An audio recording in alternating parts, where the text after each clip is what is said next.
Alright, so before we proceed any further for any step-by-step hands-on and understanding of cloud, it's a time we need to understand some core concepts of cloud computing. And the first question which is coming in mind is, what is a cloud? Normally, most people do not know what is the difference between a cloud and a normal server. And there are many definitions also available when you search online. For me, the most relevant definition of cloud is something which is here. It's an approach to computing that's about having the right resources at the right time and connecting to a variety of devices and endpoint. Now, when I'm talking about resources here, it can be your application, your database, maybe your machine which is hosted on a cloud. And when you want to access that thing, you can access this thing in a variety of devices and through variety of endpoints and protocol configurations. That's what a cloud is all about. But this definition is not enough to understand cloud. Because if you want to actually understand cloud, you need to understand what is cloud computing. And to understand that, I have a very basic human story which can maybe connect with the cloud. Like as you can see here, we are trying to understand cloud computing. And to understand this thing, my story is having a scenario. The left side part, you assume that that's your home, and the right side one is your office. And like a normal working professional, you every day go to your office and you come back to your home. Now when you're going to your office and when you're coming back to your home, I am giving you two options. Let's say you have your own car using which you can go to office and come back. And the other option is you may be going to use some public transport. This may be an office cab, this may be a bus, or maybe you're using a local metro. Now the question is, which one you prefer? Do you prefer to go by your own vehicle like a car, or you prefer to go by the public transport like a bus and metro? Now if I ask you this question, I know that majority people are going to choose car. And somehow the reason behind that is convenience. But before you come to any conclusion, I want you to compare these two things with these four factors. The first factor is cost. Now if you check, if I have my own vehicle, I need to have a huge investment on that vehicle. Also, I need a huge investment to maintain that vehicle and to make it running every time. Also, if you're driving your own car, you need to know driving, you have some extra expenses like driving license and other things. While in the other case, the cost which is involved with the public transport is very less compared to your own personalized vehicle. Same way, in this too, if I focus on flexibility, or I can say a convenience, then my personal vehicle will be more convenient for me compared to public transport. So cost wise, public transport is winning, and convenience wise, our own vehicle is winning. Now what if we focus about the risk and on-time availability? In which case we are going to have higher risk. Now we have to focus on both the risk. Like for example, maybe you're driving a car and on the road somewhere it got punctured. Now if this is your own car, who's going to take care of that thing? The answer is you. But suppose if your bus is getting punctured, you just going to take another bus. You don't need to take care of that because that's not your own vehicle and you are not having that kind of risk. Now, I do not want to compare this thing further with this car and bus kind of thing because in this case, we will not come to any conclusion. But to understand this thing properly, let's just assume that your car is actually your own data center where you're storing your data, which is your organizational data center. And let's say the bus is that public transport which is available to you on the pay-as-you-go unit. It's something like this. You have to pay only that amount of money which you are using right now. So if you're traveling from one destination to another destination, then you just have to pay for that. Now the stories is somehow giving me that advantage that if I focus on cost, flexibility, risk and on-time availability, somehow in all four, cloud is winning compared to on-premise server. Because cost-wise, you have to pay only what you're using. It is totally flexible and it is allowing you to scale as you want. It is totally taken care by the vendor who's actually providing that cloud computing. It means if you're using Azure, Microsoft is responsible for the Azure cloud computing resources. And if same way you're using GCP or AWS, Google and Amazon is going to take care of that thing. You don't need to worry about that as a customer.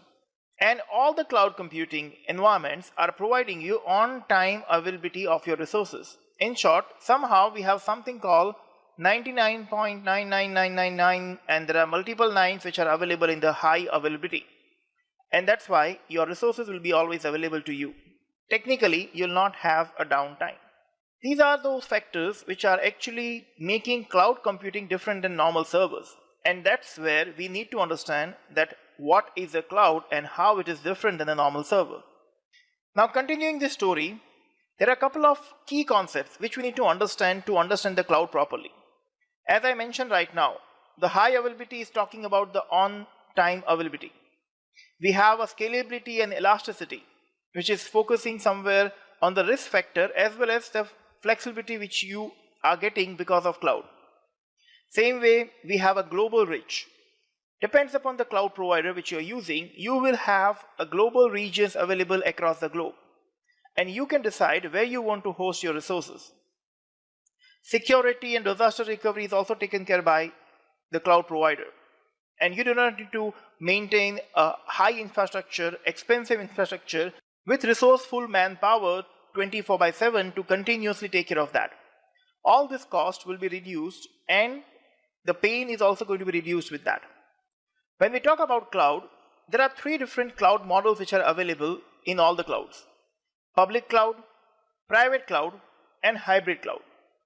Now, if you talk about Microsoft Azure, Google Cloud, which is GCP, and AWS, which is from Amazon, all three are coming in the public cloud. When you're using public cloud, you do not need to have any capital expenditure to scale up. Automatically, all these clouds are providing you scaling facility, and whenever you want, you can scale up or scale down. Your application databases can be quickly provisioned into that within few seconds and minutes, and you can use that thing as long as you want. Most of the public clouds are going to charge you on minute-wise, and you have to pay only for whatever usage you're doing.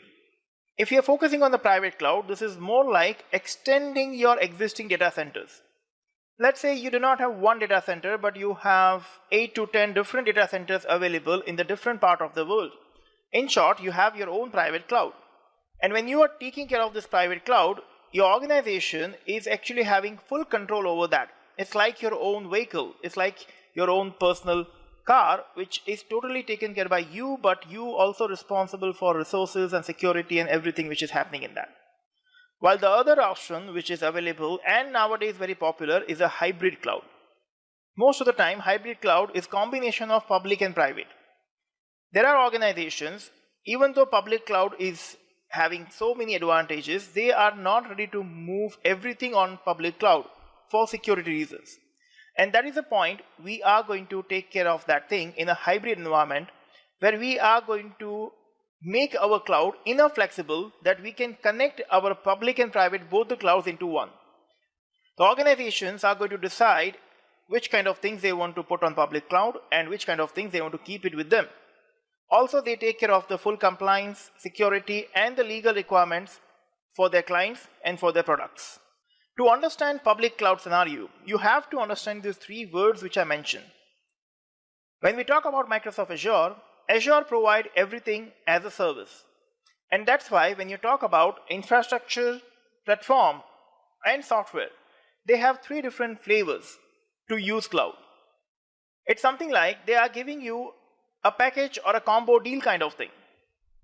Obviously, software as a service is that particular portion which is the most cheapest one, as well as the one which is having minimum control in your hand. Same way, when you move to platform as a service, it's going to give you a full control on two layers, which is application and data. When you deal with any platform as a service, maybe it's an application or maybe your SQL database which is running on Azure, all these are counted like a platform as a service, and that will be giving you full control on two layers, which is application and data. And the other layers of this architecture, like your operating system, your virtualization, your servers, and your runtime, everything will be taken care by vendor. Vendor means we are talking about Microsoft in respect to Azure. Suppose if you are using AWS cloud, we still have same kind of flavors in that also, but in that case, that will be taken care by Amazon. Same way, we have the third and the most expensive part, which is infrastructure as a service. And this part is the one which is giving you maximum control because it's giving you a full control on 5 layers. Starting from application to operating system, you can control everything, including the middleware and the runtime which is running in that. Still, you can customize virtualizations and servers and all this thing, but it is still controlled by the vendor who's providing this cloud. Basically, when cloud was invented, all the cloud providers have offered three different kind of services to the customers. And these are the three services: software as a service, platform as a service, and infrastructure as a service. In recent times, we have one more flavor added into this, which is known as serverless computing. Now, we will cover serverless computing later on in the same course, but right now, I want you to understand these three sections: software as a service, platform as a service, and infrastructure as a service. And throughout this course, whenever I'm going to create anything, I am going to make sure that you understand this thing, that this part belongs to which bucket. Let's say if I'm creating virtual machine, that will belongs to infrastructure as a service. And let's say if I'm creating one app service on Azure, it will belong to platform as a service. And same way, suppose if I'm going to use Office 365 and I'm going to associate that, or maybe I'm going to use Google Drive and I'm going to associate with my Logic app, that will be counted as a software as a service. So we have all these flavors associated in this, and we'll understand this thing in depth when we do step-by-step hands-on. Now it's the time to move on with Microsoft and cloud computing. Microsoft has taken cloud computing in a very serious way, and they are having a team of IT professionals and developers working on Azure cloud day in, day out. When we focus on cloud computing, Microsoft is the only cloud provider which is providing you more than 58 regions available across the globe. As you can see on this particular world map, each dot is representing one particular region. And remember, one region can have minimum one data center, or it can have 3 data centers. So when we are talking about Microsoft Cloud, it's having this kind of geographical presence. We will focus more on Azure regions and different kind of resources which are available on these regions when we talk about concepts like high availability and geo-replications. I hope you're clear with all these Azure concepts. Let's move on with some practical hands-on now.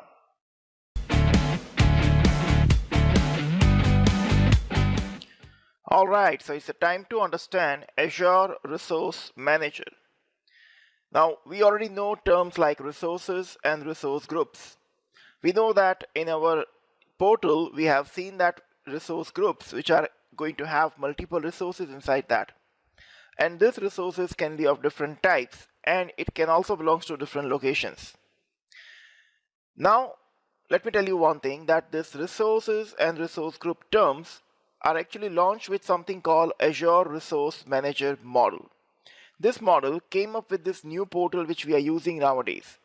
But most people don't know that before a few years, there was an older portal. This legacy portal was not having an ARM model. It was following something called Azure Service Manager model, ASM. Now if I basically compare this ASM and ARM models, then Azure Service Manager was actually followed by the legacy portal, in which there was nothing like resource group. At that time, things were organized based on the type of that thing. Like all the virtual machines will be grouped into one particular category, all the web apps will be grouped into another one, while same way all the databases and storage is going to have some different categorization. Now in modern ARM model, they have followed this thing as a logical grouping. And that's the reason our resource group is a logical grouping which is not bounded to any particular location or a type of the thing.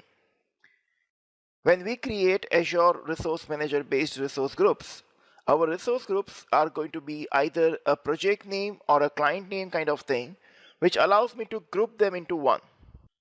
Like when you see this resource group, the name of the resource group can be anything. It can be my project name, and then I can have multiple things which are used by that project.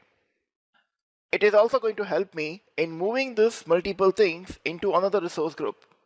So later on, if I want to move all the things to another resource group, or if I want to move to another subscription, these resource groups are going to help me in managing those things with ease. Not only that, if I want to delete a resource group, it is automatically going to delete all the resources which are there inside that.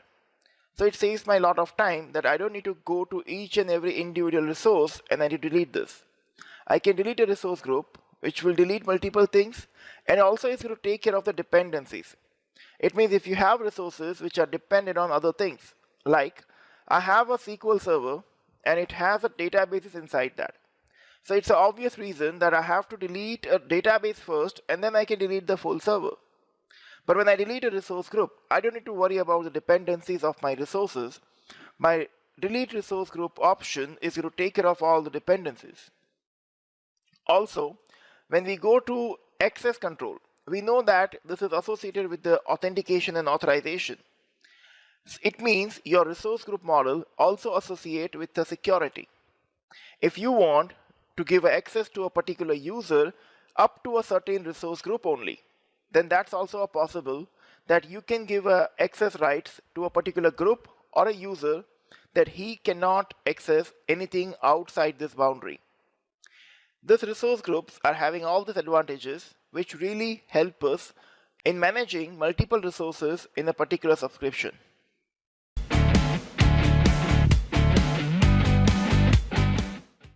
Azure Portal is one of the most useful thing which you can learn in Azure. This is ultimately a website. You can see that the URL is portal.azure.com, and if you have successfully activated your free subscription, then this is a portal which is going to help you to create different Azure resources in this. As you can see in the left side column, we have a create a resource button.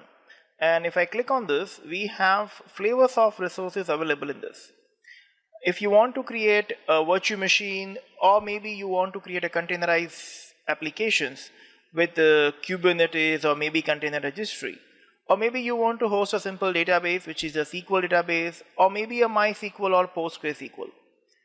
Azure resources are available on Azure Portal, and not only Azure resources, there are a couple of services which are associated with Azure Portal which are super flexible, and it is really easy to customize Azure services and resources within this portal. If you want to deploy anything on Azure, the first place is Azure Portal.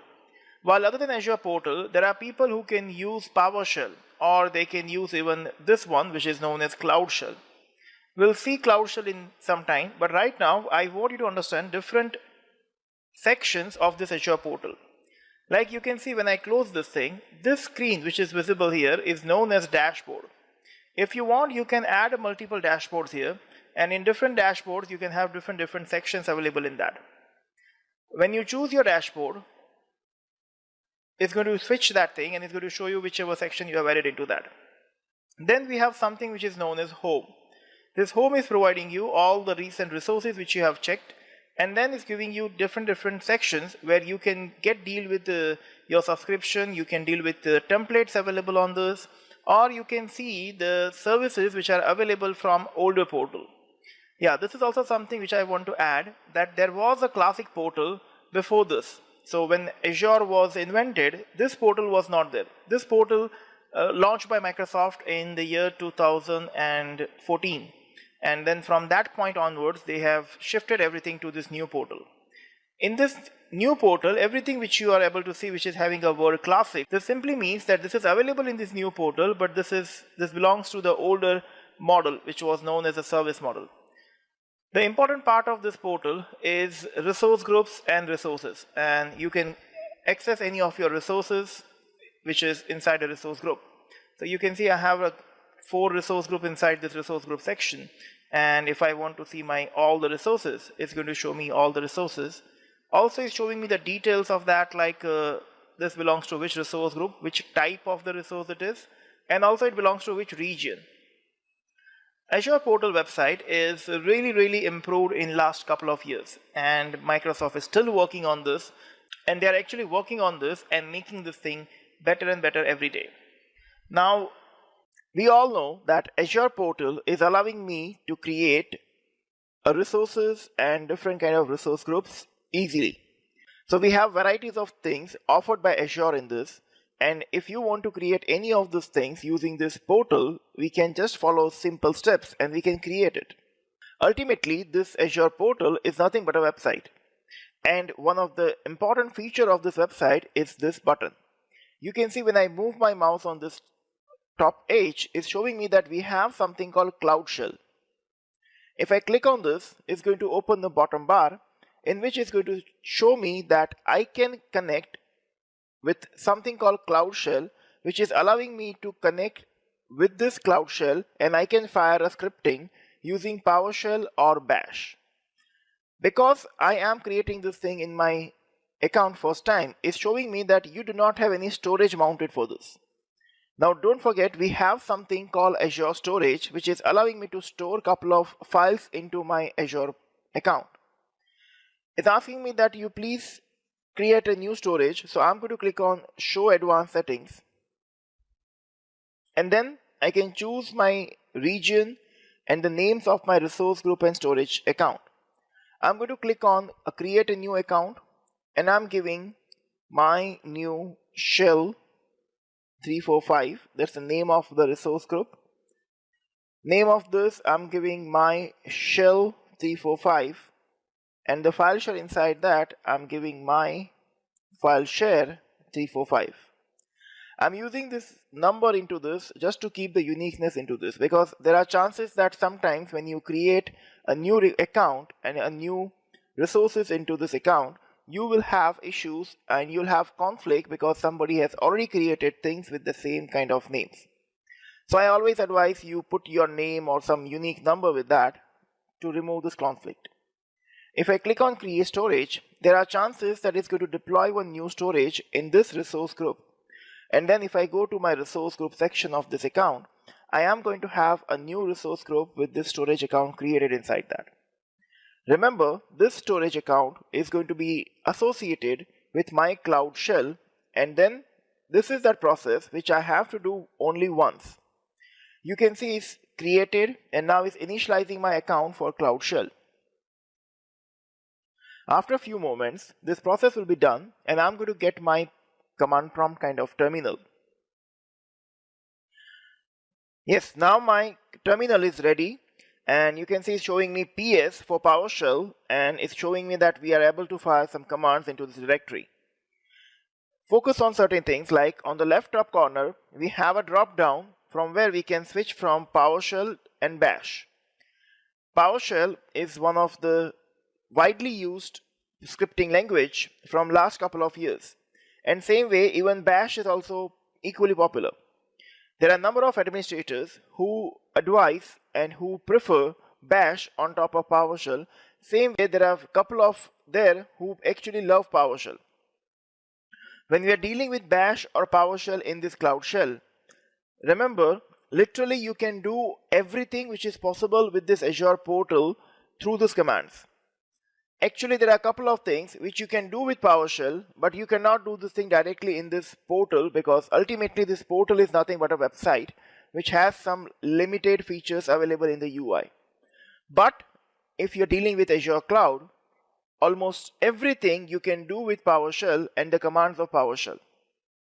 The better way to deal with this Cloud Shell is you first click on this button, do this process which I have done just now. Once this process is configured and your Cloud Shell is connected with the storage, it is advisable you close this and then you open a new tab in which you're going to type shell.azure.com. We know that the URL of my portal is portal.azure.com. If your Cloud Shell is connected, you just type shell.azure.com. It will ask you which directory you want to use.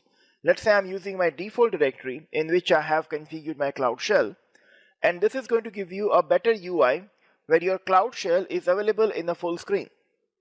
Now onwards, whenever I want to use Cloud Shell, I always type shell.azure.com and then I'm going to fire my commands into this. We can also save a scripting in the .ps1 format and then we can run it here. Remember, this Cloud Shell is running inside the Azure portal, and that's the reason it is directly connected to that. So we are not going to use a local PowerShell or a command line interface which is installed in the machine. We are directly going to use this Cloud Shell, which is doing almost same thing.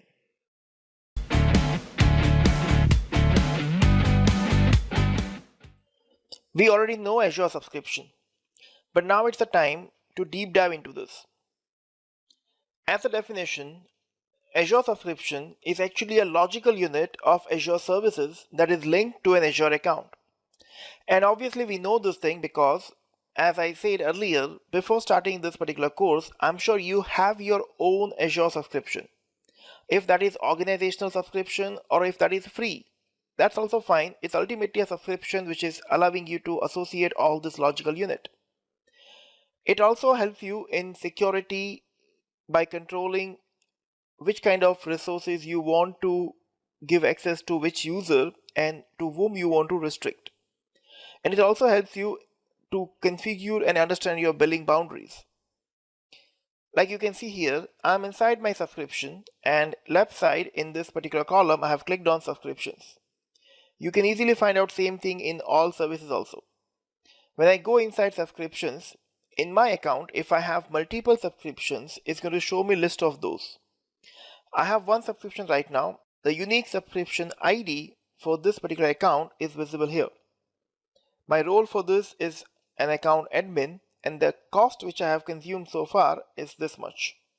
If I go inside this each subscription is going to associate with the billing period, and we can either cancel the subscription or we can manage it through this.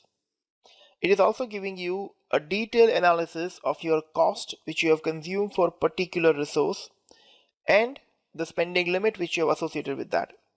There are a couple of things which we can handle into this, like cost analysis and budget maintenance and all this thing, which will help you when you want to understand this thing and you want to control the cost of your particular account and you want to control the cost of your resource utilization.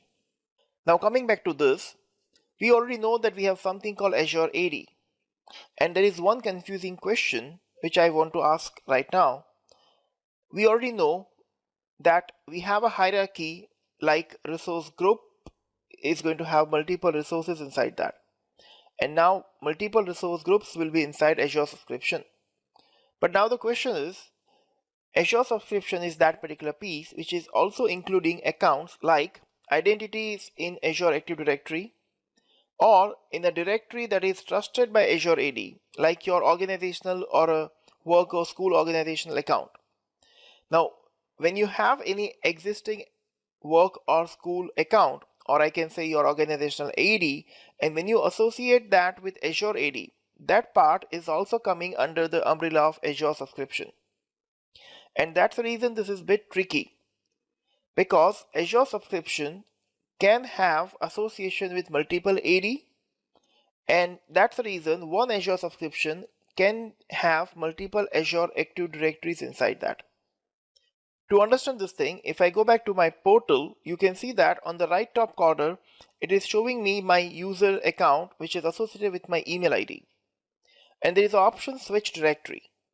If I click on this, it's showing me that you have a new blade which is allowing you to choose your directory and subscriptions. Inside this subscription, I have 3 different ADs which are associated with this. Out of these 3, this is the default directory which is there. I can choose whichever directory I want to work with, and as we already know, in each directory we are going to have different users, groups and roles associated with that. I can manage all of this into one particular subscription, and then maybe this subscription will be part of my management group. So this is the full hierarchy which we want you to understand, and using this only you can manage multiple users, multiple resources and the restricted access on each one of them.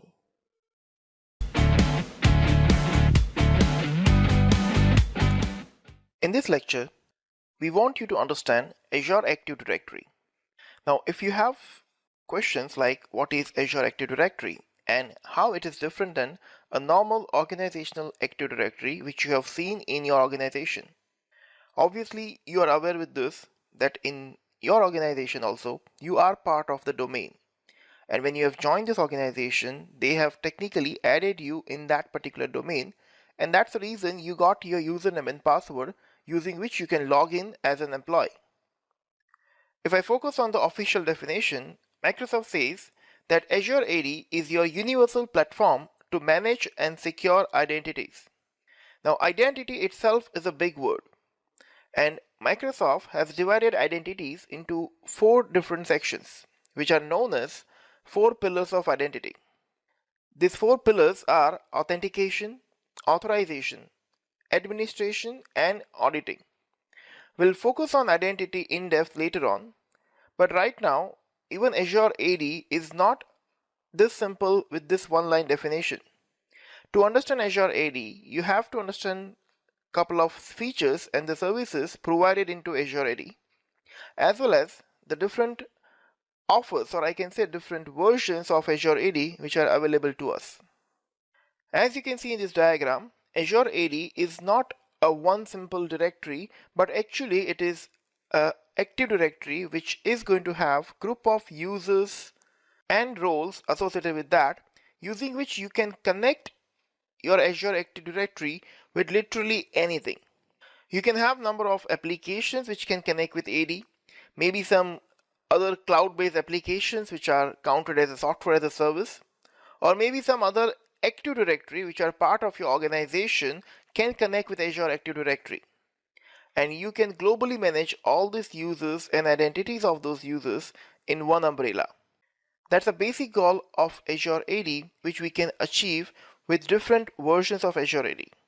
If I go to Azure portal, you can see that in my subscription, I have my default directory which is configured with my name hotmail.onmicrosoft.com. And left side we have a section where I can click on users and I can get multiple users which are part of this AD.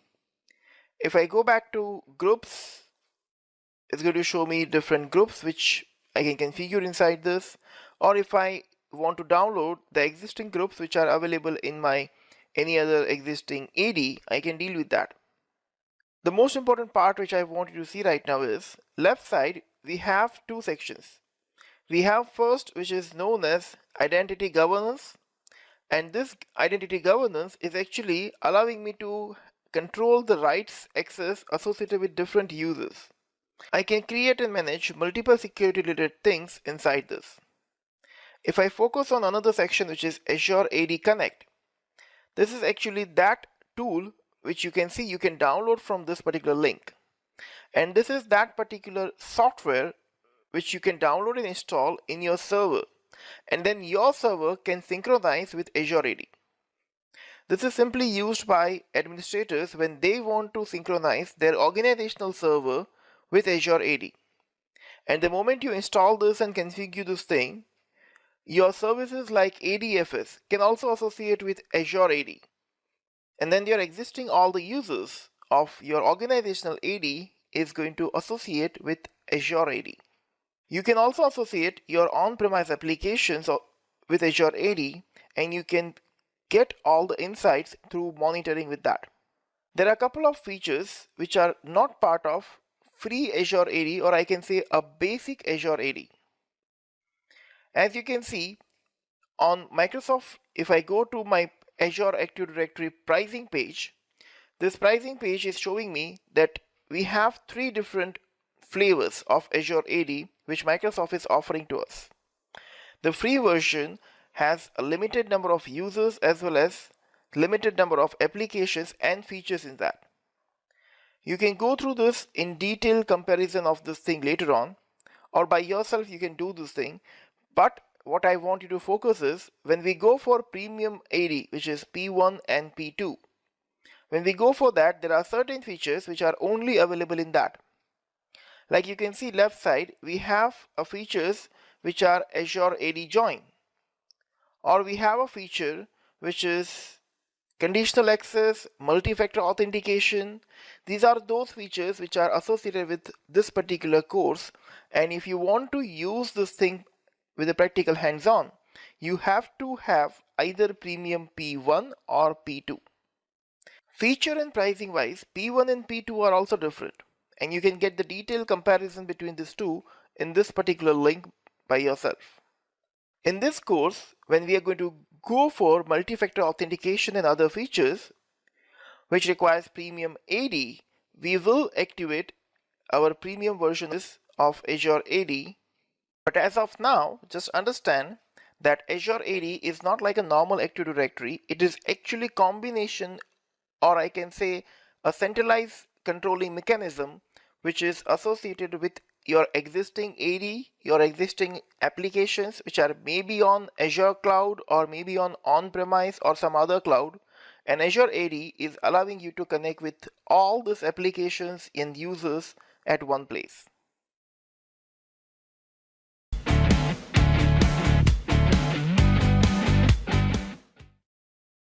Multi-factor authentication is one of the widely used feature of Azure AD.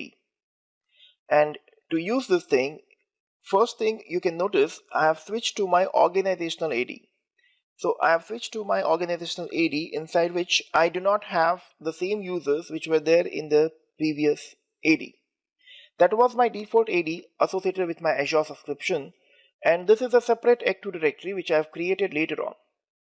This AD is having only one user right now, which is the admin of my organization. And now, before I proceed to this one, I just want to enable multi-factor authentication for this particular account. And to do this thing, I'm first going to my AD, and inside this left side, we have a security section. If we click on security, inside that, we will have an option for multi-factor authentication. Multi-factor authentication is also authentication, but it allows you to prove you are who you are by providing one additional level of authentication. It can be biometric, where you are providing your fingerprint and your retina. It can be a SMS, which is having an OTP, or it can be a Microsoft authenticated app using which you are going to provide the number which is a security code shown in that.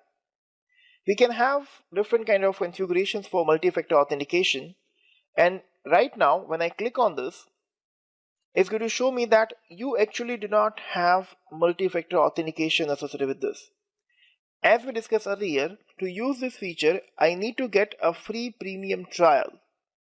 If I click on this thing, they are showing me that you can have this option by two of this. Either I can get Azure AD Premium P2 directly, or I can use my Enterprise Mobility plus Security E5 feature, in which also I will get Azure AD Premium P2. So either you take a P2 of AD, which is a premium P2 version, or you can take the full suite, which is having all this thing inside that. I'm going to go for Azure AD Premium P2 trial, and I'm going to say activate. When we submit this request, it's going to validate this request, and based on that, it's going to show you that you have successfully activated your Azure AD Premium. This is going to take some moments, and after this, if I go back to my security tab, and if I click on this MFA, if the MFA activation is successfully done, this page is going to get changed. You wait for a few minutes, and then you can refresh this full page, and when you come back to the same section, it's going to show you a different screen. While this is happening, I want you to do one more thing. In a new tab, I want you to type aka.ms/mfa setup. This will ask you to log in with the proper credentials of your account, and there you can set up your multi-factor authentication configuration. It's saying that more information is required. I need to sign in with that. So I'm just going next. That using this page, I can specify which kind of authentication I want to allow, and I want to configure for this particular user. Let's say I'm saying I want to do this thing through authentication through phone. I can choose the country. I can provide the phone number, and I can specify that send me a code by text message only. Now obviously these options are also based on the configuration which is done by a global administrator associated with this Active Directory. Whichever options they have allowed, I can choose only from those options. Now once I set this thing, I can click on next. It's going to go to step 2, where I have to verify the OTP which is sent to this. If I provide that,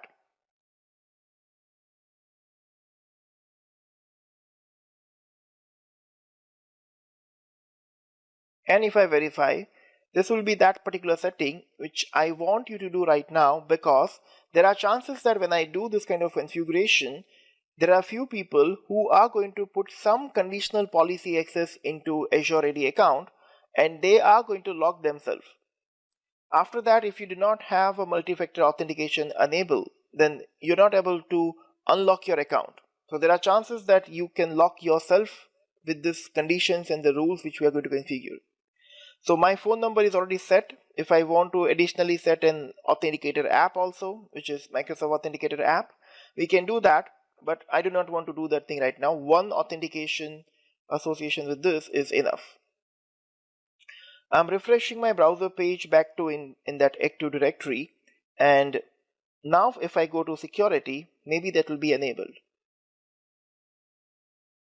So we are going back to home, going to Azure AD, and inside that, security and MFA. Now obviously after a few minutes, this will be enabled for me, and same for you also if you're doing this thing right now with me. Meanwhile, I'm just going back to my AD, and inside this AD, I'm going to my users. Once MFA is activated in your account, you can go to this particular user account, and you can see when you have list of users here, you have an option for multi-factor authentication. If we click on this, it's going to open a separate page where you are going to have list of users. And I can have multiple users here for whom I can just check mark those users, and I can enable multi-factor authentication for them. Now because in this AD I have only one user which is having multi-factor authentication disabled, because I have not enabled that thing, I'm quickly going to my another directory in which I have multiple users. So I'm going to click on switch directory, and I'm going to my default directory again. So now inside this default directory, if I click on users, I have multiple users. And if I go to same place, which is multi-factor authentication, this will land up on a new page where I have different users. I can check mark a particular user who's part of this AD, and I can enable multi-factor authentication for that user. Remember, you cannot set multi-factor authentication for a guest user. The rule is multi-factor authentication can be applicable only on the domain users which are part of this AD, or it is part of organizational AD and then synced into this Azure AD. Guest users are not having a rights to deal with multi-factor authentication. Coming back to this, if you want to use multi-factor authentication, the most important part is you have to go to security. Inside security, you have an option which is conditional access. When you go to conditional access, you'll be able to see number of policies which are associated with that. You can also create a new policy, and you can configure that on which kind of conditions you want your users should access this. What I mean by that is asking your users to provide another way of authentication using multi-factor authentication is not a good habit if you are going to do this thing always. Because normally when somebody is asking for any OTP or an authenticator app, we all are human beings, and most of the time if you make this thing very common, they will get the habit of providing OTP every time. And that is something which is not good for security reasons. That's why logically you have to create a conditional access policies which are going to help you to configure those conditions when you want to ask for multi-factor authentication. Normally, when user is accessing from home or maybe from untrusted locations, we can add locations into this, and we can ask for multi-factor authentication. Or maybe a device of the user or the IP of the user is not secure, that's why we are going to ask for multi-factor authentication. This kind of conditions needs to be configured by administrator to utilize multi-factor authentication properly. Exactly after this, you will have a next lab which is associated in this course, and you can understand how you can configure multi-factor authentication and conditional access for this particular user.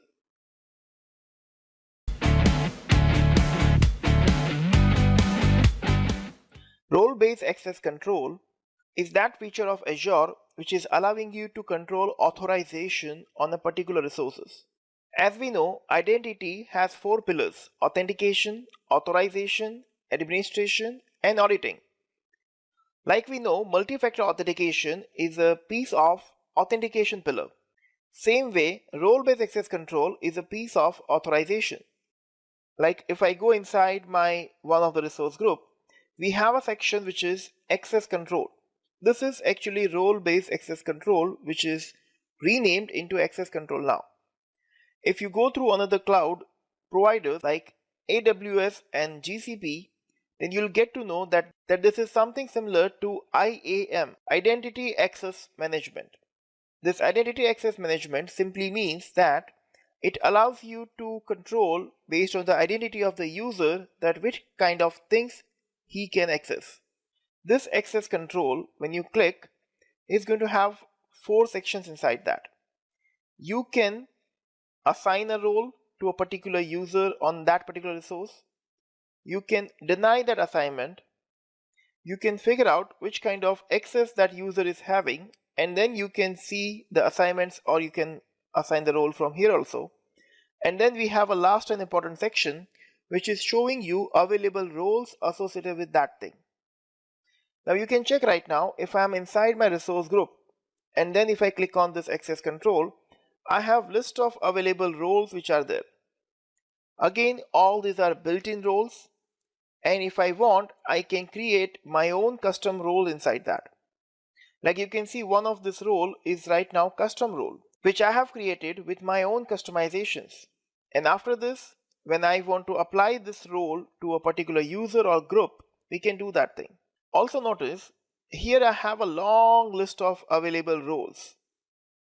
While in other case, the same access control I will get inside my each resource also.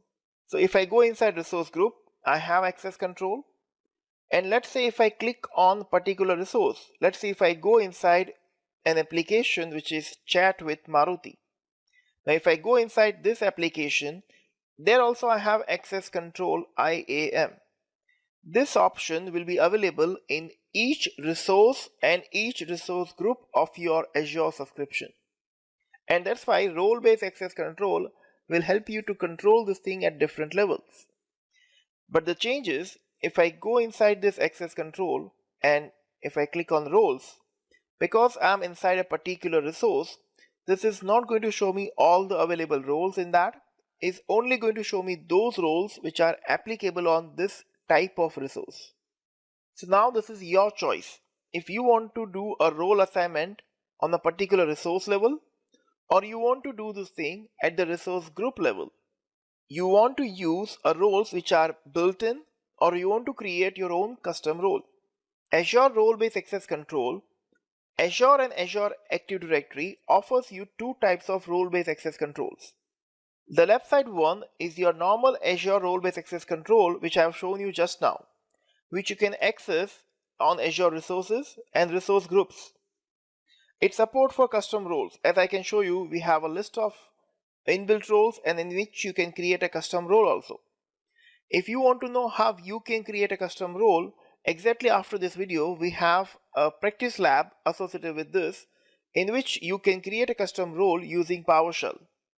A scope can be specified at multiple levels, either at resource level or resource group level, and then you can associate to this thing with Azure CLI, PowerShell, or your ARM templates or an REST API with this.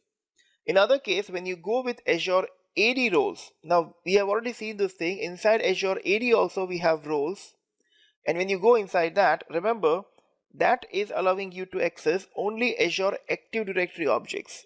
It means the object which are associated with AD, which can be your organizational application, some other applications of Office 365 or some other SaaS. Also keep in mind, it does not support a custom role. It means your Azure AD administrator roles will not allow you to create your own customized roles. You have to use only built-in one. And the scope of Azure AD roles, it set at tenant level, which obviously helps you to control your applications associated with Azure AD and also with the other tools like Microsoft Graph, Microsoft AD with PowerShell, and you can access all the things within Azure portal.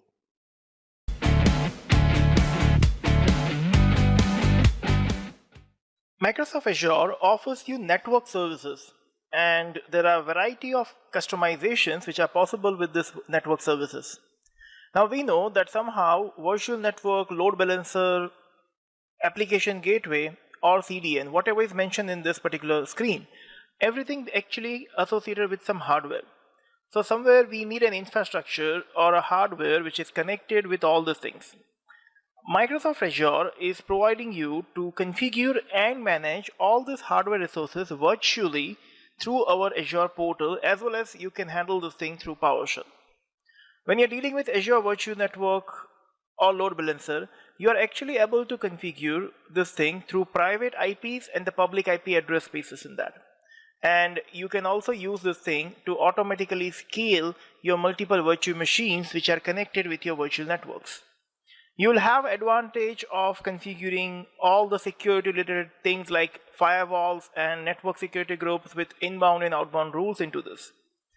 In short, all in all, this service is providing you all the way of customization of virtual network, and you can actually create and replicate something similar to your organizational network on cloud. So I am inside my Azure portal, and let's see how we can create a virtual network in this. I'm going to click on create resource, and when I do that, I have a section for networking. And you can see that we have application gateway, virtual network, front door, which is one of the new service of Azure, firewalls, virtual WAN, and there are a couple of options available in that. Let's click on virtual network. When I am saying that I have to create a virtual network, this is a network associated with a particular resource group. So either I have to create a new resource group or I can choose the existing one. I'm providing a name of the resource group, giving a name of the virtual network, let's say Maruti First VNet. This is my first virtual network, so I'm giving this name with some unique number. It's asking me which location you want, which region you want. I'm okay with South India. And then I'm going to click on next, which is IP addresses. In this IP addresses, remember all these are private IP addresses, and that's why you have to take care of your classes of IP address space. Now I hope you're aware that we have something like class A, class B, class C kind of different ranges available in IP. If you're not familiar with this thing, just use any search engine and just put a word IP address classes in that, and you'll get to know everything about that. By default, they are giving me an option that we have one address space connected with this, which is 10.000/16. This 16 is something which is a IP address masking, and that actually controls how many number of IP addresses will be available in that particular range. And 10.000 is showing me that because it's starting with 10, this is the IP address which belongs to class A. /16 is telling me that I am going to have total 65,536 addresses available in this, as mentioned here. Now, why this is 65,536? Because the logic behind this is something similar to this, that whatever number you're giving after a slash, you have to subtract that thing from 32. Right now, 32 minus 16 is going to be 16. And then that number, we have to do 2 raised to 16. So we are going to get 65,536. Same way, exactly below this, if you check, we are using a subnet. Subnet is a part of my virtual network, and by default we'll have one subnet which is having a name default, and in that they are specifying that we'll have an address space 10.000, which is same, but out of 65,536 addresses, we are going to give only /24. It means we are going to give only 256. Because again, the same logic if we apply here, 32 minus 24 is going to give me 8, and 2 raised to 8 is 56. Now this is the logic. Using this, you can add multiple subnets into this because we still have a couple of addresses available in this network, and you can create one virtual network with multiple subnet. I'm not changing this right now, and it's a rule that you should have at least one subnet, so anyhow you cannot remove this. We are going to move forward to next one, which is security. We have a section in which we have DDoS protection. I hope you are familiar with DDoS. which is denial of service, and Azure is actually having a basic protected integrated in Azure platform. So by default, it is already associated in the basic one. If you want an advanced DDoS protection, you can click on standard and then you can choose a DDoS protection plan if it is available in your resources. I'm not changing this right now. And also we have a Azure firewall. We can enable firewall and we can set up a firewall on a particular IP address. And then you can control the inbound and outbound traffic to this particular network using this firewall. We are not configuring this firewall also right now, but these two topics you can just research for this particular certification. We'll move forward to next, review and create. And once we are done with this, it's going to show me that validation is passed. We are going to click on create. The deployment of virtual machine is successfully done. Let's click on go to resource. And you can see that I have a new virtual network created in this address space in the location which I have specified while creating this virtual network. We can configure DNS servers if we want. It's already provided into this, but we're not changing it right now. If I check the address space associated with this, it's going to show me the same IP address space. And then if I click on subnets, I am going to have that, okay, by default we have one subnet which is default. And out of 256 IP addresses which are available, only 251 IP addresses will be available here because 5 will be blocked by Azure. Then left side we have a same section which is DDoS. While creating virtual network, if you have set basic and later on if you want to change it to standard, you can do that. And then we have firewall which is not associated with this, so it's not going to show me anything right now. Left side we have a section for security using which I can connect this thing with something called Security Center. Now we have a separate video to understand Security Center. At that time I will show you that how Security Center is helping me to manage security of all the Azure resources at one centralized point. But we'll see this thing in a separate video, so I'm not discussing anything about this right now. In this case, I hope you are familiar with the virtual network and similar kind of networking services are provided by Azure. You can go through some more videos of mine on my YouTube channel to understand more about VPN gateways and load balancing and all those things. Thank you.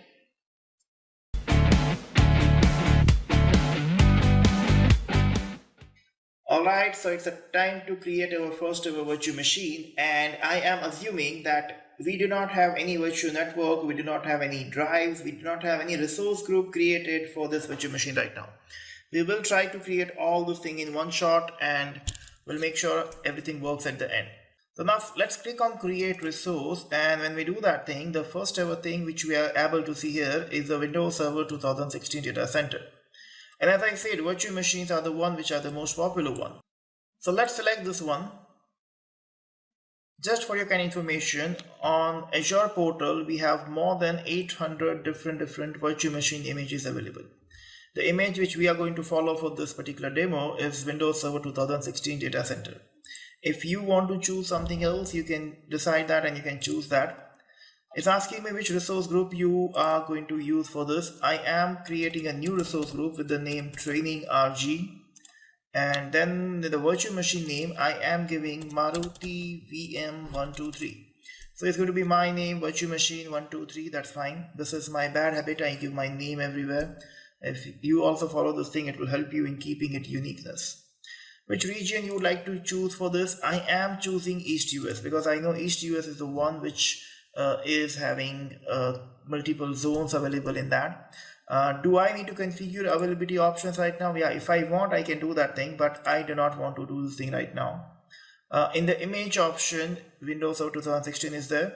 I do not want Azure Spot instance right now. In the size of the virtual machine, if I click on change size, and then you can see we have different sizes with the number of vCPUs available, with the amount of RAM which is available in that, and how many total data disk you can associate with that. If I just remove all these filters which are given on the top, and if I try to scroll it down to see all the available sizes in this screen, and you can see after further scroll down, I will not be able to select all the sizes which are available in that. Now all the things are grayed out right now because my subscription is not directly supporting this thing, But I just want you to see that there is a huge capacity available with this. Now you can see that there are some virtual machines which are M size virtual machines, and these are having almost more than 400 CPUs available in that VM, and the RAM can be in thousands of GB. So this is having M416 MS V2, which is having almost 11 TB of RAM associated with that, and you can have 64 data disk with that, with the different sizes. So the capacity wise, we have huge. Even the higher than this, we have G size VM also available, but I cannot afford this, so we are not going to choose that one. We will choose right now a different size actually. So we'll choose a size which is DS2V3. So let me just search for that. We have all the sizes available, and yeah, it is here. We have DS2V2, which is actually having 4 CPUs and 14 GB RAM. I think let me go with this one, DS2V2, which is 2 vCPUs and 7 GB RAM. And it's going to cost me 7,000 rupees per month if I run this thing 24/7. So that's fine. Quickly, I'm providing my credentials. Using these credentials, I can log in into this VM later on. There are certain rules for this password also. I'm following those rules and I'm providing the username and password. It's asking me how you want to connect to this. I want to connect this thing through the default option, which is remote desktop RDP. If you want to configure for SSH for Linux VM or HTTP and HTTPS, you can do that thing. Do we need to save money if I have a license? No, I don't want to save it right now, so I'm okay with that. Then I'll go to the disk section, in which they are showing me that by default I have an operating system disk, which is a premium SSD available in this. The size of this premium SSD will be based on your image size, which you have selected actually. So when you create a virtual machine, we have selected DS2V2. Based on that, we'll get the operating system disk. And then we have an encryption type. If I want a default encryption, which is automatically managed by the platform managed key, or if I want to choose a customer managed key, I have to give that key. Now I don't want to change any encryption right now. Below that, we have a section for data disk. Now I want to add a data disk actually. So let's create and attach a new disk. Which kind of disk I want and what will be the size of that? I want to change the size, and I'm saying that this is a data disk. So I do not want to go with premium SSD. I want to go with standard HDD of 1 TB. That is fine. And I'm going to click on OK. And this also default encryption is there. I'm okay with that. And this was going to be my data disk. So technically we are going to have one operating system disk and we are going to have one data disk with that. Let's move forward to the next part, which is networking. Because virtual machine requires virtual network, and we already know how to create virtual network and subnet and all, you can check here. It is creating one virtual network with one subnet with one public IP, and all this they are creating new in one shot with one network security group, which is technically going to associate with my network interface card. And then it's also configuring some inbound ports configuration for RDP inside that network security group. So this all configuration they have done automatically inside this. Do I need load balancer in this? No, I do not want it right now. We'll see this thing when we see the scaling part and all. I'm moving forward to next. In the management tab, we have a boot diagnostics, which is useful in monitoring our virtual machines. I really recommend you keep this on, because boot diagnostics is going to give you lots and lots of insights for these virtual machine. So we are just keeping this thing. They are going to use a storage account to store the data which is generated through this. The logs will be stored inside this storage account. If you want to choose some other storage account which is available in the same region, you can go ahead for this.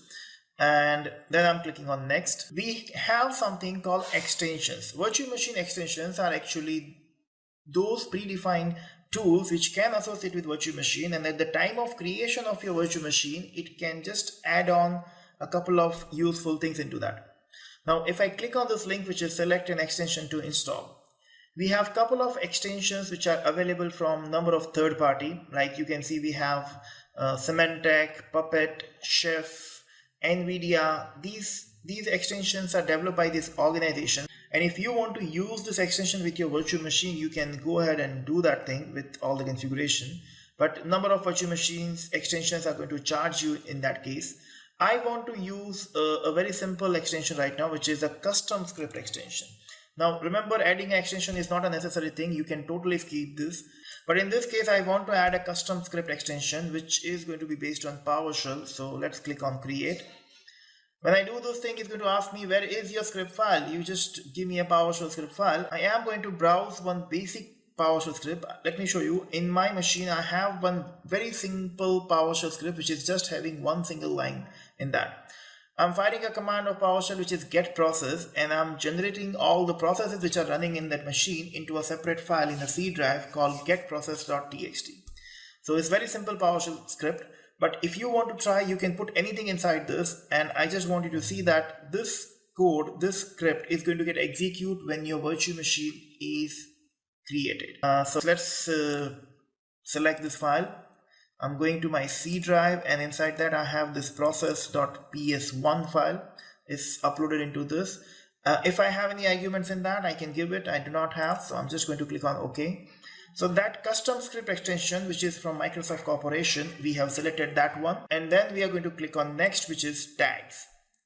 Tags are useful especially in billing part. So when you want to filter certain things at the time of billing of this particular resources at month end, it is really going to help you in filtering things.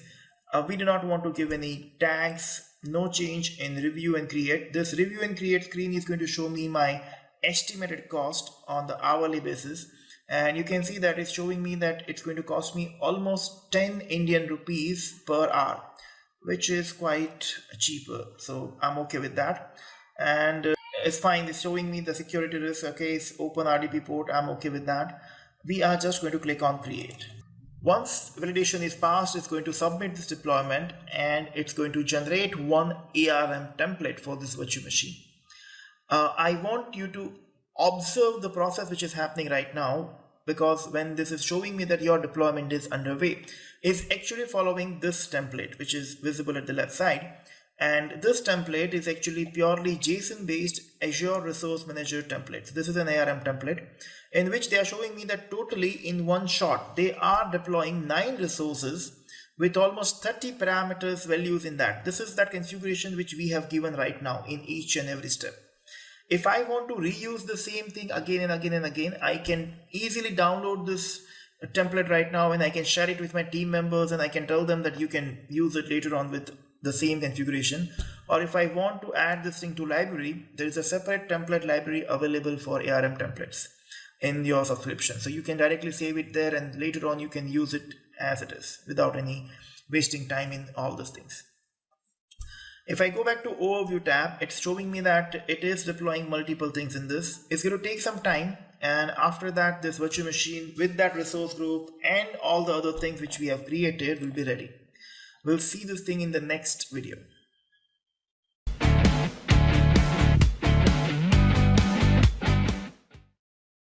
On a traditional hosting environment where you're not using any cloud, to deploy your applications, you need a hosting server with the proper operating system, and then you can deploy your application's code on that hosting server.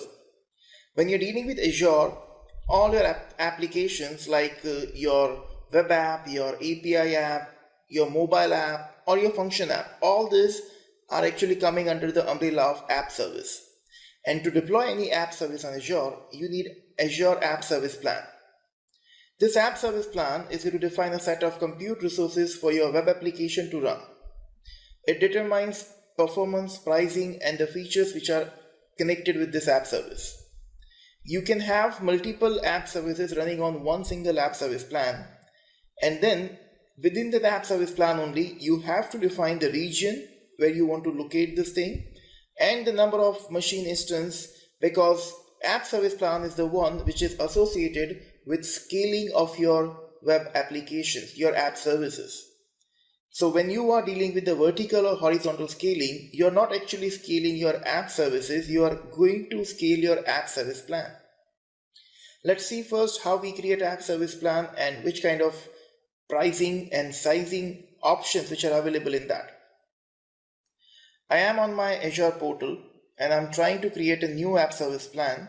I clicked on create resource, search for app service plan, and now I'm going to create it.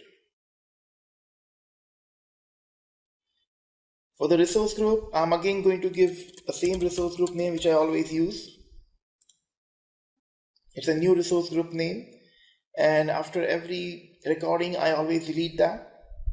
In the app service plan details, I'm giving a name of this, my new East US app service plan 123. I am going to choose the region East US. I already have an app service plan in Central US actually, but I'm choosing East US right now. And then which operating system I want, let me choose Windows. You can see exactly below this, because I'm choosing Windows, it's giving me an option for pricing tier. And I can click on this learn more link here, which is giving me the detailed information about app service pricing. This thing changed time by time, so I advise that you always check this particular page before deciding which particular pricing tier and which kind of resources are perfect for you. You have an option of going with the free also, in which you have a limited disk space of 1 GB and you can deploy up to 10 web apps or mobile or API apps. You do not have certain features like maximum instances or a custom domain connection with that, while in the other one it's supported. We also have a very important point, which is known as how many instances you want, as well as how many slots you want to create in this. I'll show you this thing in action when we create app services. The same categorization you can find here, and right now we are choosing standard S1. In short, we are going with this particular one, which is having a standard section in that. If you want to change the size, it's going to obviously affect on your performance and your cost. When I click on this, as you can check, we have a production tab in which we have standard S1 selected. If you want to go with the development and test environment, you have a free option also, which is F1. Also notice this is not CPU actually, this is ACU, which is Azure Compute Unit, which is a unit measured by Azure for this one. And then you can choose this one, but there are a couple of things which will not be available in these features. Like you can see custom SSL and manual scaling up to 3 instances there. While the same 1.75 GB memory and 100 ACU, when I choose with S1, it is giving me auto scale up to 10 instances. I can have staging slots. I can have a daily backup also configured for that. And I can also configure a traffic manager for availability options. I'm choosing S1 right now. If you want a dedicated isolated environment, you can go with isolated one, but we are okay with S1. Next, in the tags, we are not going to change anything. Review and create is fine. We'll click on create, and it's going to submit this deployment, and after a few moments this will be done. This app service plan can have multiple app services inside that, and that's the reason once this app service plan is up and ready, we need to understand how we can deploy our web applications on that. We are going to create a web app through Azure portal, and then I'm going to put some kind of code inside that to understand whether this deployment and the app service configuration with app service plan is working or not. In previous video, we have created app service plan and the deployment of that app service plan is completed. I'm going to click on go to resource, and I can see that my app service plan is ready. Left side, we have a sections which are associated with my file system storage associated with this app service plan. I can go with the scale up, which is actually allowing me to change the size of my app service plan, which is ultimately my vertical scaling, or I can go with scale out, which is allowing me to do horizontal scaling with that. Like our virtual machine scale set, we have seen the custom auto scale and manual scale option. Similarly, we have these options available in this, but just make sure that your virtual machine scale set, which you have seen in the previous module, that was all about infrastructure as a service, while your app service plan is all about platform as a service. In this case, you do not have access up to operating system level, and that's the reason this is platform as a service. All you can handle is your application and data layer things. Also, the number of instances available in this thing is not going to be like 100, it's up to 10. And how many instances you are able to create and configure, that is also based on the app service plan section which you have selected here. So because I have chosen S1, which is allowing me up to 10 auto scale instances, I have a slider up to 10 instances. What is the staging slot? How can we configure backup and the other options with that? To understand that properly, we need to deploy one app service with this. So I'm going to create a resource and I'm going to select web app.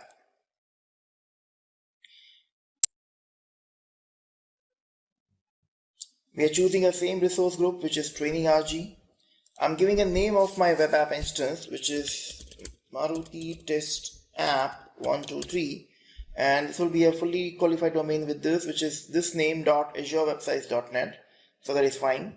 It's asking me how I want to publish my application, through code or through a Docker container. If I have any existing image with my container registry or Docker hub, then I can use this option, which we'll use later on.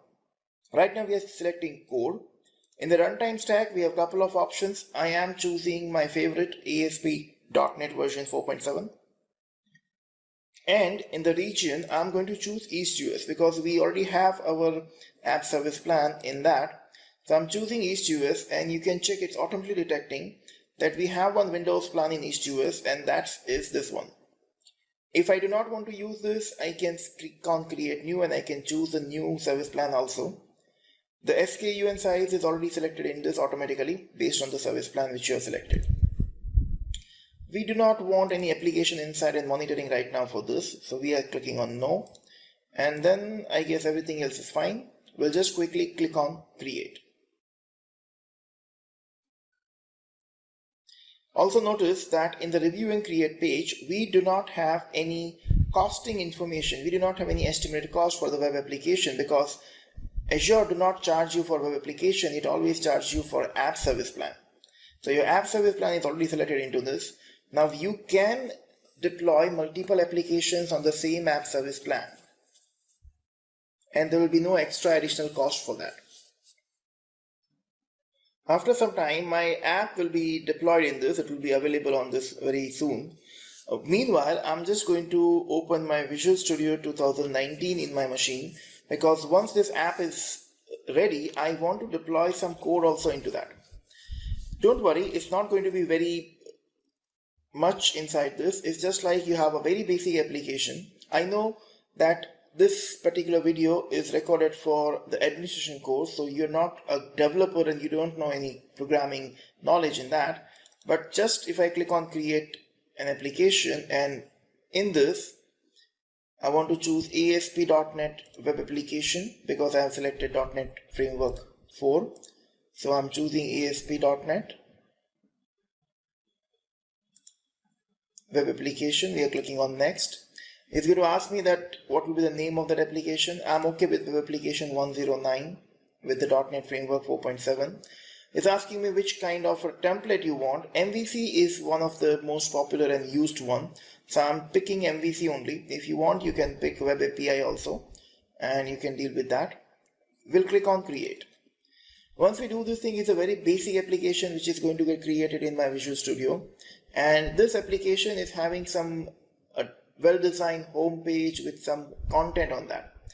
I'm doing this thing just to understand that this application is going to be deployed to that server or not. On this portal is still showing me that my deployment is underway, and here in Visual Studio is creating a new project. So both the things are happening parallelly. Yes, on the portal my application is deployed. I'll click on go to resource. And now inside this, you can check we have a separate section which is for settings, and the settings which you were able to see in app service plan is exactly visible here. And they also mentioned this thing that the scaling part of this application is connected with the app service plan. So when you click on this, you'll be able to see the same section which you're able to see in app service plan. You are not able to scale any web app independently. It's like you are going to scale always an app service plan, and based on that, it's going to affect your web apps, your app services. This is a URL of this particular app service, and if I click on this, it's going to show me a dummy page right now, which is this. And we have a smart young lady here, she can code on any of this programming language. That's great. And this page is just a dummy page which is showing me that my website and this URL is up and running. Now it's the time we need to deploy some code into this. But before we do that thing, let's focus on one thing. Left side we have a section which is known as deployment, and in that we have deployment slots. You can check we have only one deployment slot right now, which is for production, and then this production one is actually having 100% traffic configured for that.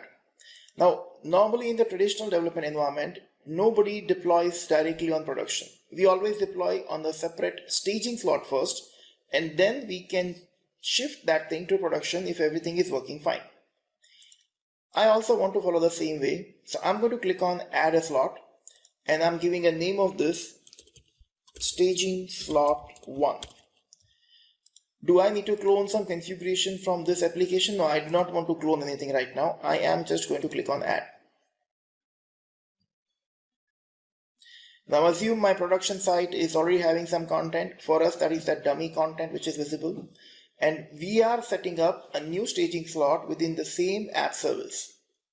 Once we do this thing, this staging slot is going to have a separate URL which is connected with the actual same app service plan.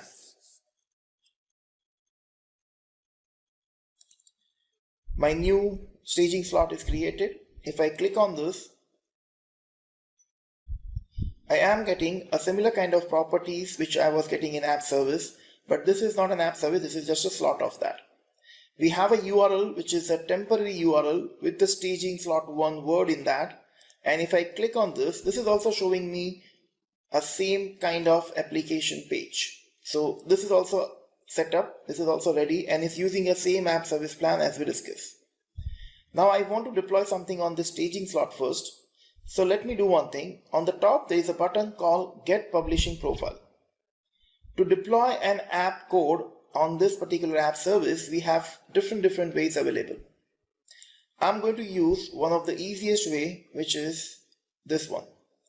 I have downloaded my publishing profile file, and now I'm going to use this publishing profile file in my Visual Studio. My Visual Studio is having this application, which is an MVC application with models, views, controllers and all. We are not going into the code of this application right now, but the thing is, we want to deploy this. So from my machine, I'm going to click on Publish. And then it's going to ask me how you want to publish. You want to publish this thing as app service or directly in the Azure virtual machines. Visual Studio is a really great tool which helps you to do all kind of tasks which are required for development and deployment. I want to choose app service, and then I'm going to say import profile because I already have a profile downloaded in my machine. When I go to that import profile, I need to find out my staging slot 1. So you can see it's like Maruti test app 123 staging slot 1 is available. I'm going to click on that, and it's showing me that this is connected with this. All I need to do is I need to click on publish, and it's going to publish this thing to my staging slot site. So it is showing me that my application is published successfully. If I go to this browser, it's going to load that thing from that URL, which is staging slot1.azurewebsites.net. And yes, as you can see, my application is ready. We have 3 tabs on the top: Home, About, and Contact. And this pages and the things which we have in this is coming from a default template of my MVC application. The important thing is, if I go back to my portal, and if this URL is working with that particular code, let's check what is there in your actual web app. So when we go to deployment slots, we'll go to the actual app service, and if I click on this particular original URL of my app service, this is going to have still that same dummy page. Now assume you have tested everything in this staging slot and then everything is working fine, and now you want to switch this particular code into that actual production URL. If you want to do this thing, you have something which is again inside the staging slot. So I'll go inside the staging slot, and there is an option called swap. I can click on the swap, and it's asking me which is your source and which is your target. Logically, we'll take from staging and we'll push that thing into production, and that's what which is selected right now. Once I'm doing this thing, I am quickly going to do swap. It's going to take some time. It's going to switch all your things from staging to production, and also it's going to do the reverse. It's going to put all those things from production to staging. It means that dummy application page now will be available in the staging slot because they are just doing a swap from here to there and there to here. The code will be switched from here to there, but the connections of both the things, suppose if you have connected in any database or any particular storage or something like that, you have to take care of the storage connections and the database connections independently. This is all about the deployment and the development slots, and that's why we have multiple slots available for this. It's showing me that it is successfully completed. I'm going to click on close. And now all I need to do is I need to go to my actual production URL, and if I refresh this page, I'll get that same home page. And if I go to my staging slot, and there if I refresh this, it's going to show me that dummy page. Now, this is something which is a really useful thing when you developers are working on app service. The last but not the least, I want you to check that there is a section called backups. In this backups of this app service, you can associate with app service plan, and there's something called snapshot. You can integrate snapshot and backups, using which you can take up frequent backups of your application, so that any particular time if you want to restore from that backup, you can do that. This is showing me backup is not configured. Click here to configure your backup. If I click on that, it's going to show me that your backup with the database or your backup scheduling is actually configured with this. I can click on and I can say that backup every 1 hour or every day at this particular time starting from here to there, and then how long you want to retain that backup. This full configuration will help you, and any point of time from the backup which you have taken, you can restore your data. You have a separate section for backing up a databases also, which is associated with some particular databases like SQL and Cosmos DB and all. It depends on which kind of Azure backup association you have done with your database. Same way on the top, we have a backup for the Azure storage also, but we do not have any storage configured for this. If you want, you can configure and you can deal with that.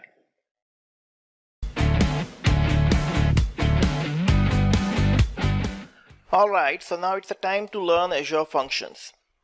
Azure functions are allowing you to write your piece of code as a function on cloud, which can run independently in a stateless environment.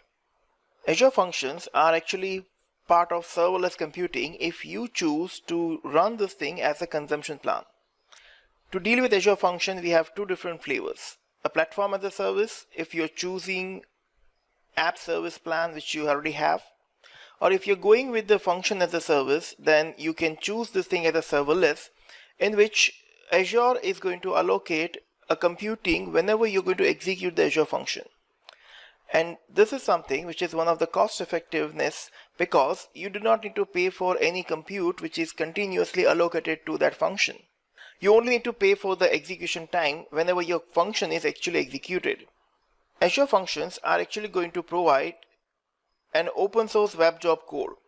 Now, if you are familiar with web jobs, and if you deal with web jobs in Azure app services, then let me tell you one thing. Azure functions are also associated with web jobs code only, but the only thing is these functions will be totally independent, and it can be integrated with any existing Azure resources. It supports for a wide variety of programming languages, including C#, Java, PHP, Python, JavaScript and all. If you are not a developer, and if you are an administrator, and if you want to write some piece of logical things in a PowerShell or shell scripting, that is also allowed in Azure functions. In short, if I have to explain this thing in one line, this is the cheapest way to execute your code on Microsoft Azure Cloud. Azure functions can literally connect with almost everything on Azure. If you want to connect this thing with Azure storages, with table blobs or queues, you can do that thing. If you want to connect this thing with any kind of event triggers like notification hub, event grid and event hubs, you can do that thing. Azure Function works on triggers, and that's the reason most of the time the piece of logic which you have written inside Azure Function is going to get triggered by some existing event. It can be a new file which you have uploaded into your blob storage, or maybe a new record which is inserted just now in Cosmos DB. You can associate Azure Function with almost all the resources of Azure, as well as there is an important section in which you can configure an alerts also which are based on Azure Functions. So when an alert is getting triggered with that is going to execute the piece of logic which is written inside Azure Function. There are a couple of things which I want you to keep in mind when we are dealing with Azure Functions. Remember, functions are based on triggers, and that's why you can trigger them either from a blob, Cosmos DB, service bus, message queuing, or maybe it's a timer trigger based schedule function where you can configure that every certain period of time is going to get executed again and again. You should keep in mind that you should avoid long running functions, because when you go with the consumption plan, Microsoft is going to give you a 10 minutes timeout. It means if your function is running for 10 long minutes, at the time of 10 minutes timeout, it will get terminated.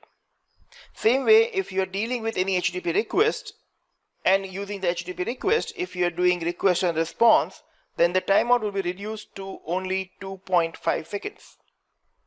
You have to remember that use queues for cross-function communication.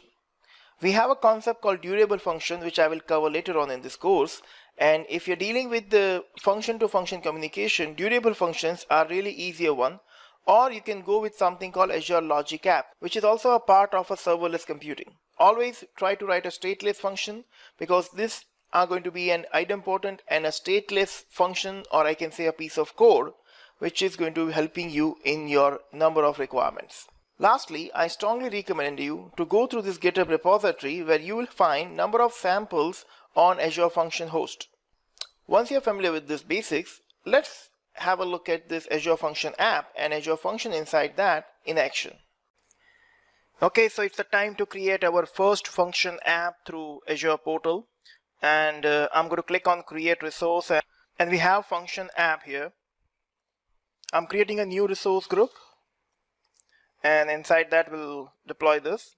The name of the function app, let's say I'm giving Maruti first func app 1, and that's fine.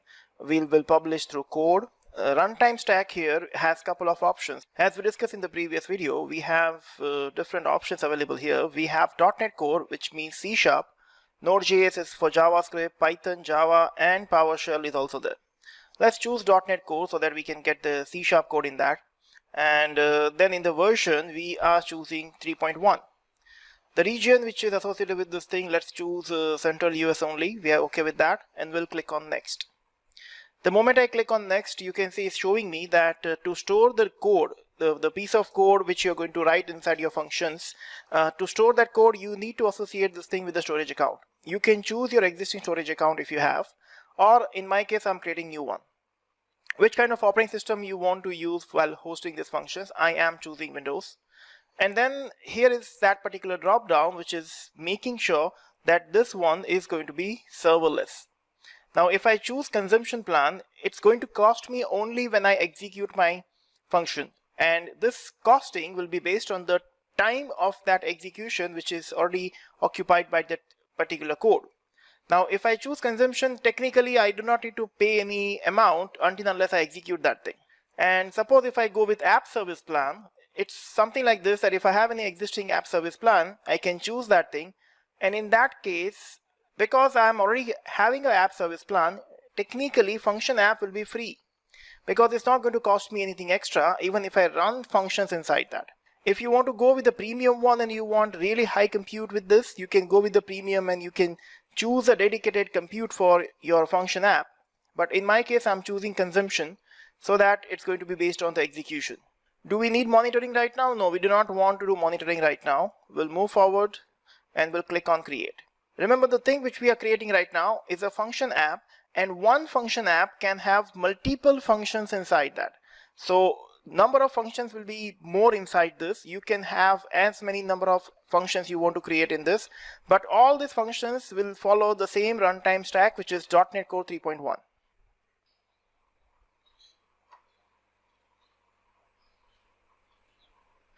Okay, my function app is deployed. Let's click on go to resource.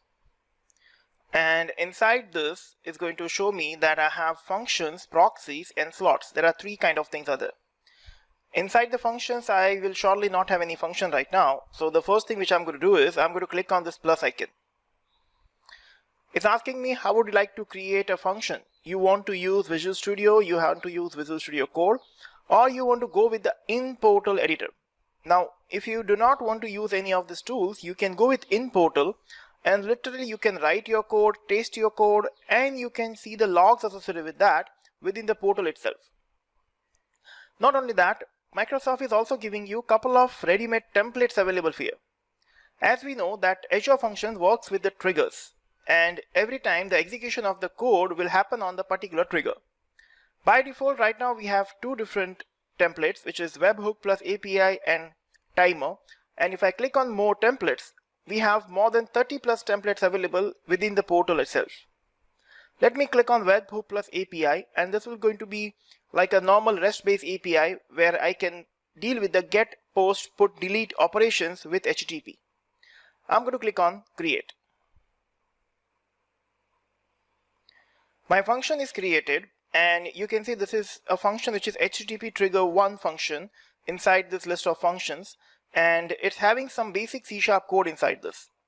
As you can check, we have libraries which are coming from .NET Core, and also we have some libraries which are NuGet packages, as well as system.NET, which is a .NET library. We can use .NET, .NET Core, or any NuGet package which is based on C# into this particular code. We have a very simple asynchronous task created inside this, which is having a name run. And every time when this function is getting triggered, it's going to execute this function and it's going to call this run method inside that. This run method is trying to get the values from my query string, and the name of the parameter associated with that is name. And if I'm passing any name, it's simply going to print hello plus that name, or if I'm not passing anything, then it's going to print please pass a name in the query string or in the request body. So this is a very basic hello world kind of sample which they have given us. The thing which I want you to understand is exactly below this section we have logs and console. Or your function is getting called with the help of trigger, then this logs are going to show you, then this log window is going to show you all the logs here. Same way, if I scroll at right side, we have a section which is for view files and taste. This view files is very much similar to your Solution Explorer of your Visual Studio, where it's showing you all the files. You can add new files, you can have multiple C# files, and the extension of the C# files will be CSX. Do not get confused with the extension because this is pure C# only. The configuration of function is done by function.json file. If you check on this left side, the function.json file is telling me that this is a function which is HTTP triggered, and it can do get and post kind of operations in this. Also, if any other parameters are associated with this function, we can define this here. Every time when you change the template of the function, or while creating a function from portal, if you choose a particular template, this function.json file configuration will get changed based on the template. Right now, let's see whether this function is running or not. Let's click on this URL, which is get function URL. We have a full URL associated with that. Let me copy this URL. And in a separate tab of my browser, if I directly hit this URL,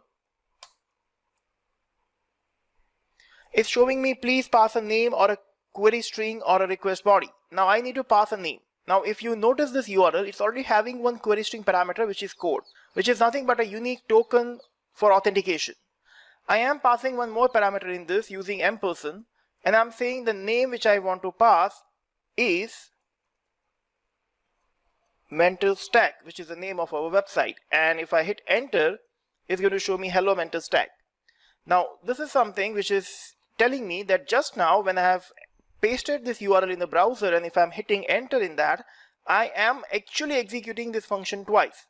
And logically I have to pay for only 2 executions right now. Immediately the moment your code is working and the function is getting triggered, you can utilize this thing. Same way, if I click on this plus, I have plenty of templates available in this, in which I have a normal Azure functions, and as well as we have something called durable functions also. Like you can see, I have a functions which are Q storage triggered, we have Azure blob storage triggered functions, we have Cosmos DB triggered functions. Now let's say right now I do not have any Cosmos DB in this account, but if I scroll up, we have something called blob storage triggered. And we know that when we created this function app, it was creating one storage account also with this. So I know that there is a storage account which is associated with this function app, and let me configure a blob storage trigger function now. If I click on this, it's going to ask me that what will be the name of that function and then which kind of path you're looking for. A name of the function by default is blob triggered one. I'm okay with that. And it is asking me that which kind of path you're looking for. Now this path will be the name of the container with which you want to associate. Whatever name by default they have given, I can change it, but I'm not changing it. I'm just copying this name so that I can use it somewhere. And then the name of the connection string while creating and connection with the storage account, it will be this one, so I'm okay with that. We'll click on create, and then it's going to create a new function now inside the same function app. So you can see one function app can have multiple functions. The first one was HTTP trigger, and this one is a blob triggered one.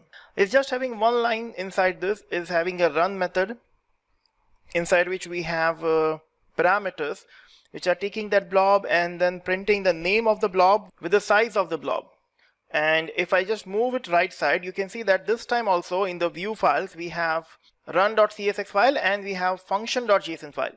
But this time the configuration of this function.json file will be different. Because this is not an HTTP triggered, we do not have something like get, post and all.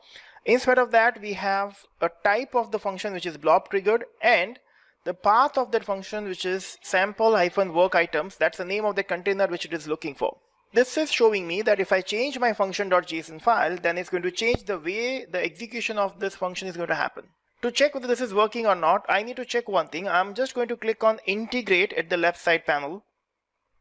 And if I expand the documentation section, it's going to show me that the storage account which is connected with this function app is actually storage account train B031. Okay, so I want to go into the storage account and I want to do something with that. Let me open a resource group in the new tab. So I'm keeping my one tab open in the browser which is actually having this function. Also, let's do one thing. Up to this point we have not triggered this function anytime, and I'm just keeping this logs open here. In the separate tab, I'm going inside my resource group training RG, and then inside that I'm just looking at this storage account which is storage account train B031. Inside that we have storage explorers in which we can create containers, tables, file shares and all. I'm going to right click on this and I'm going to say I want to create a new blob container. Let me give a name of the blob container which will be exactly same what I have copied from that sample-work items. The access level for this, let's say I'm giving container level access, and then I'm going to click on create. If you're not familiar with storage account, just go through my Azure fundamental course. Otherwise, in the same course also, after one module, we'll focus on the storage accounts. If I expand, I have a sample-work items. This is that container, and my function is continuously looking for this particular container. Let me upload one file into this. So I'm going to click on upload. We'll choose one of the file from our machine. I'm choosing one of the file, and then I'm going to say overwrite this file if it's already there and click on upload. The moment we upload this thing, the size of the file is around 2 MB, and then the moment we upload this thing, automatically this is a moment when my Azure function is going to get triggered because we have created function which is a blob trigger function. So the moment this is getting uploaded into this, immediately I want to switch to my function app and I just want to wait here. Now you can see the moment I came to this function app, it's showing me that okay, you have uploaded one file which is with this name and the size of that file is actually this one. So this name and size which we are printing into this, they are just triggering that function and they are printing this thing here. Now this is showing me that my Azure function can technically connect with almost anything on Azure, and it has a couple of triggers associated with that thing. I hope you understood this. Thank you.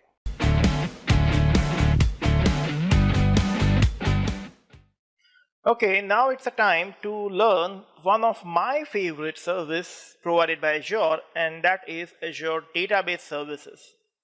In Azure Database Services, we have so many flavors available. You can use the traditional SQL database with SQL Server on Azure, as a database as a service, or you can count it like a platform as a service also. If you want to create a virtual machine and inside that you want to install SQL Server, that's also possible, and that will be counted as infrastructure as a service. So we have lots of flavors available in SQL Server. Suppose if you want to use a multi-model database offered by Microsoft, which is known as Cosmos DB, you can go with that also. And you can deal with the different services which are useful in synchronization of multiple data copies, or maybe the migration of databases to Azure. You can use varieties of service into this. In this video, when I'm showing you Azure Database Services, I am going to show you how we can provision a SQL Server with SQL database and how we can associate and take advantage of geo-replication available in that. If you are interested in something like Cosmos DB and all, I request you to go through the videos which I have shared on our official site of mentorstack.com, or you can go through our free videos available on our YouTube channels. There also we have a separate section for Azure Cosmos DB. As of now, in this video, let's focus on SQL database. I'm back to my Azure portal and we are going to click on Create Resource, in which we are going to click on Databases. As we discussed already, we have lots of flavors available, starting with the SQL Server, Cosmos DB, PostgreSQL, or MariaDB. You can choose whichever you want. I am going to choose SQL database. It's asking me which resource group I want to choose. I can choose any one, so I'm choosing one of them. Which database name I want to keep, I'm specifying Maruti SQL Server 123, or it's a database name, so let's do Maruti SQL DB123. So this is my database actually, so I'm adding a word DB with that. It's asking me which servers I want to choose. Now I have one existing server already in my account, so I can choose that one, but let's create a new one right now. It's asking me which would be the server name, so I am saving Maruti SQL Server 123. That's the name of my server, and I need to provide the admin credentials, in which we are providing username and password, which should follow certain rules, so we are following that. Which location I have to choose for this? Let's say I am choosing East US only, and I'm going to click on OK. It's going to show me that I am creating one new database and a SQL Server in this. Do I need an elastic pool right now? No, I do not want that. And I also want to change the size of my database to something smaller one. So I'll click on basic, and then I'll create a 2 GB database, which is available here with 5 DTU. DTU stands for Data Transaction Unit, which is allowing me to control the number of queries executed in this. I'm moving forward and clicking on next. Do I need to access this SQL database somewhere from the public endpoints? Yes, of course I want to do that thing in the public endpoint, so I am specifying public endpoint, and I am going to allow my Azure services to access the server, as well as if I want to connect this database through my computer, then I can connect through the client IP address also. So that's why I am specifying allow client IP also with that. We'll move forward and we'll click on next, which is additional settings. It's asking me, do I need any existing database backup from somewhere? And if I want to get any database, I can do that. I am choosing sample right now, and in that by default they are giving me AdventureWorks LT, which is a sample database given by Microsoft, and it's going to have number of tables inside that with thousands of records. So I can really get use of that through multiple query generation and all. Let's move forward to next, which is review and create, and it's showing me that okay, the estimated cost for me right now in this database is going to be 330 rupees per month, and that is also something which is estimated cost. So that's something which is a maximum Microsoft is going to charge me for this if I run this database 24/7 for 1 month. I'm going to click on create, and that will take some time to create the SQL Server and database with a sample database which is AdventureWorks in that. So let's wait for that. Okay, deployment of our SQL Server is done. Let's click on go to resource. In the overview tab, all the details that we have discussed is there. We have a pre-configured firewall which is associated with the SQL Server. So if I click on set server firewall, the first thing which I want you to notice is we have one particular public IP address added into this firewall setting. And this is because we have allowed the client IP address while creating SQL Server with that. You can see the allow Azure services resources. That's also true in this because we set this condition while creating this. If you want to add series of IP addresses into this, or if you want to work on your office network and you want to allow that particular network, you can give the starting and ending IP range in this, and then you can save it. And then this firewall of SQL Server will allow you to connect to this database. Left side, we have two important sections which I want you to focus. There is a section called Query Editor, which allows you to connect to this as something like SQL Server Management Studio, but this is within this browser, so it's not that much capable, but it's still a good one. Let me log into this one with my credential, and if I do that thing, it is going to allow me to see all the table structures and store procedures provided in this particular database. So you can see, because we have adventure works associated with this, we have a couple of tables in this, and then if I expand store procedures, I have that too. I can click on new query, I can put some queries here, and the moment I execute that thing, it's going to create alter table, and it can deal with different operations associated with this. Second thing is, left side, we have a section called geo-replication. This is one of the important feature of SQL Server associated with Azure. As we know that Azure is having global geographical presentation available everywhere, we have different data centers available in this particular world map. Depends upon your subscription, you will have different options available for replication. Now it's showing me that my primary server is on East US region right now, and if I want to configure in secondary server on any of these available regions, I can do that thing. I can click on one of the region, and then it is going to show me a secondary region, but there is a catch in this. Let's say I want to connect the secondary region, which will be South India. The moment I click on this, you can see that it's showing me a page where I can choose a secondary region, but within few seconds it is just removing that thing, and it's showing me this icon in which a cloud is actually crying, and it's crying because we are not able to connect to this region because it's not maybe properly paired with that. Now let's say if I choose something which is Canada Central. Again, if I wait for a few seconds, if it is not pairable with this, it's going to show me that same logo. Otherwise, if it is there, you can notice that the secondary region is allowed, which is Canada Central now.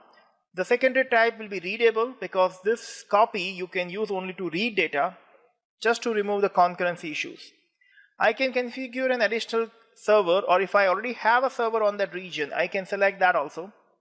I am providing another server which is Maruti SQL Server 456. That was 123, this is 456. And then I'm providing a new credentials to this. Once I do this, I am going to click on select. It's creating a new server for me. Automatically the pricing tier for this is going to be same, because it's going to be load balance between these two different servers, because this is a secondary server connected with the primary one. The moment this is showing me initialize deployment, you can see that it is actually trying to connect with the secondary server. So it's not only creating a secondary server, it's also connecting with that. And if I wait for some moment, after some time, both of these regions are going to get connected with the solid line. So instead of this dotted lines, I will get a solid line, and that simply means that both the servers are ready and working in a sync mode. That is something which is the advantage of geo-replication available on SQL Server. I hope you understood this, and you will wait for some time when you're doing this thing and you'll get a solid line in this.